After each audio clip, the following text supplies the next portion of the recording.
Bonjour, nous sommes le jeudi 29 mai 2025 et le sujet est les prochaines RTX, les 5050. On avait parlé des différentes RTX 50 avec les 5090, 80 qui sont sortis fin janvier, puis les 5080, 70 Ti, 5070, 5060 qui sont sortis le 19 mai. Et il y avait quelques mois de cela, une liste parlant également de RTX 5050. Donc encore moins performant que les 5060, probablement pour des laptops à moins de 1000 euros. Parce que certains laptops gaming avec une 5060 sont déjà à plus de 1200-1300 euros, ce qui est déjà bien trop onéreux pour ce genre de GPU qui sont des entrées de gamme. Là on parle de Acer. Vitesse d'horloge des GPU RTX 5050 pour laptop gaming TGP confirmé par Acer. Acer va proposer sa série d'ordinateurs portables Predator Nitro avec des GPU RTX 5050 pour remplacer les options équipées de RTX 4050. Bien qu'il n'y ait pas encore de date de sortie, probablement juillet, possible, voire la rentrée. Ces GPU RTX 5050 pour ordinateurs portables varieront de 50 à 100 watts. On va voir un genre de performance et l'écart avec les RTX 5060. N'oubliez pas de vous abonner pour plus de news sur le monde de la high-tech ainsi que les bons plans, également sur mon Twitter et en description sous toutes mes vidéos. Vous pouvez les retrouver dans mes playlists. Nvidia élargirait sa gamme de GPU pour ordinateur portable avec une option d'entrée de gamme. Bon, déjà le 5060 c'est déjà de l'entrée de gamme. En espérant que les laptops gaming équipés d'une 5050, il faut voir les performances, ne coûtent pas plus de 900 euros. Parce qu'au-delà ce serait, on va dire, un peu une arnaque. La RTX 5050, bien que mystérieuse pour les ordinateurs de bureau, a fait l'objet de quelques fuites pour sa version mobile. La dernière information provient directement d'Acer, elle est donc plus crédible que les fuites précédentes et confirme la TGP, puissance graphique totale, et les vitesses d'horloge des différentes variantes de la RTX 5050. Acer prévoit d'incorporer la RTX 5050 d'entrée de gamme, successeur de la RTX 4050, dans sa série Nitro. Bon, ça on verra. Donc possiblement durant l'été. Après peut-être la rentrée en septembre. La page officielle des spécifications de puissance des GPU pour ordinateurs portables sur le site web d'Acer répertorie plusieurs configurations différentes de la RTX 5050 allant d'un TGP de 50 watts à un modèle TGP de 100 watts. Alors là, cliquez dessus. 2025. Peut-être ça a été affiché, mais ça a été enlevé. Parce que là, on voit que les 4050, 5060, on voit pas de RTX 5050. Même en faisant CTRL F,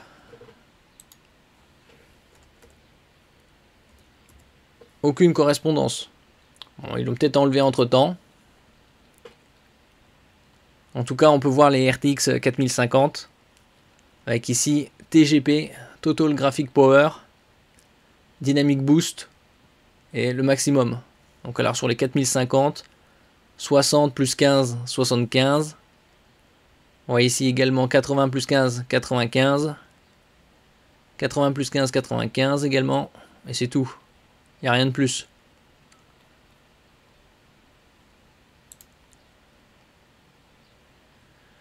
En bas de gamme, l'Acer Nitro V14 AI aura une version avec la RTX 5050 cadencée à 1500 MHz avec un TGP de 50 watts en stock allant jusqu'à 60 watts avec un boost dynamique.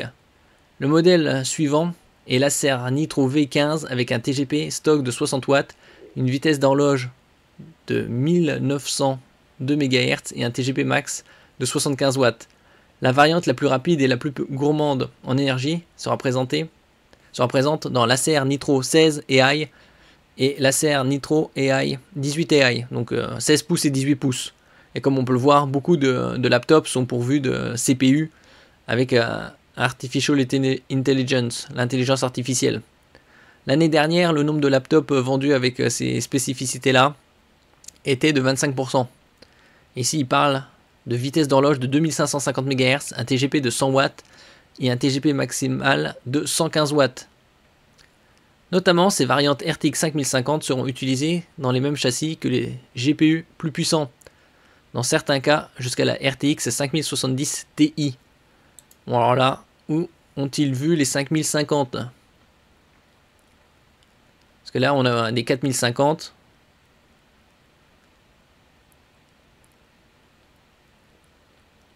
Ah, faudra attendre. Peut-être ça a été retiré.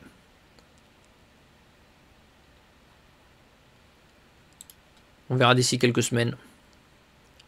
Acer n'a pas communiqué de date de lancement pour ses ordinateurs portables équipés de la RTX 5050 et Nvidia n'a pas non plus révélé d'informations sur le GPU. Des fuites antérieures ont laissé entrevoir 8 Go de VRAM. D'un autre côté, 8 Go de VRAM pour l'entrée de gamme, c'est vraiment le minimum. Perso, j'aurais fait pour ce genre de GPU 12 Go de VRAM en ce qui concerne les 5050 et à partir de 5060, 16.